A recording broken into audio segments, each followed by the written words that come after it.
Hey there, welcome back to my page. In this video, we're going to talk about something very important that is more important, and I know weird to say, than food or recipes, and that is the ego. More importantly, how the ego can sabotage any goal or aspiration you may have in your life. So first, let's get into what is the ego and define the ego.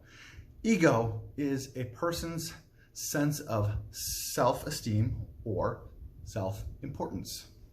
Now, the ego also has many negative traits that we need to talk about that aren't only limited to this list, but do include criticizing and judging others, acting manipulative, being inflexible and rigid, severe mood swings, possessing a constant need for praise and approval, feeling fearful, anxiousness, being uncooperative, taking things too seriously, taking offense too easily, feelings of hopelessness and despair, and the need for power over others.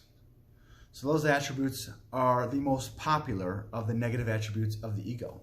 What we need to talk about is some examples. So for instance, myself included, I have had issues with being rigid and inflexible with different diet plans that I've had given to me by a coach. I've either followed the plan to a T, got great results. Next time around, did not follow it to a T, thought I knew best, and applied my own version of that diet and did not come out looking the same. Looked a lot worse. I've had many clients that have obviously come into a program with inflexibilities, telling me what they're not going to give up, and really, you're only handicapping yourself with that. Now, why do we put out these negative traits of the ego? Is to protect our self-esteem or self-importance. Our self-esteem feels like it's in jeopardy of being hurt, bruised, and therefore it wants to protect itself by putting out these negative traits. Very commonly with all my business professional is that need for power over others, and when that is in jeopardy, such as being coached by a gentleman like myself with tattoos, a beard, and never wearing a suit, and also not being in charge of several people in a business setting, that's hard for those people to take direction from me, especially if you're giving constructive criticism in areas of their life that they are not as successful in. So those are just some simple examples that are very obvious and straightforward. And what we need to do with the ego, well, we can't get rid of the ego, right? I've researched and it's impossible to get rid of it. But professionals do say that you can do one thing. You need to learn to suppress the negative traits of the ego while allowing the positive to flow through you simultaneously, which sounds pretty impossible. I know. That's why it takes practice. They say first, obviously you need to take stock of these negative attributes that you have. That takes a lot of self-reflection, and to be honest, men in general aren't really good at that.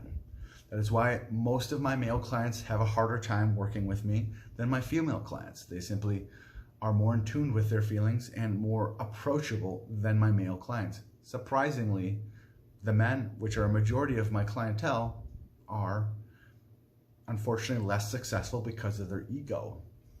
That is why I wanted to research a lot about what was going on with these clients to understand them better so that I could possibly help them and help future clients better and more successfully, because there was something getting in the way that I couldn't figure out. And what it was, here it is, the ego. So getting back to that, we need to take specific stock of our own negative attributes. At that point, we need to work on them. That's not going to be easy. It's not going to take just a couple days, a week, a month. Realistically, if you're somebody like me who has many of these negative attributes flowing through us like, a waterfall, we're going to have years of practice. There's some latent negative attributes that may not come out very easily, except for when triggered in certain scenarios. So you need to be mindful all the time of your thoughts. That's where these start, in your thoughts. If they don't come out of your mouth or you don't act on them, then they don't affect you. So being aware of your thoughts, starting to take stock in the known negative attributes of your ego is where you want to start. From there, it's just a simple practice makes perfect. So repetition, repetition, repetition, and that's the best we can do.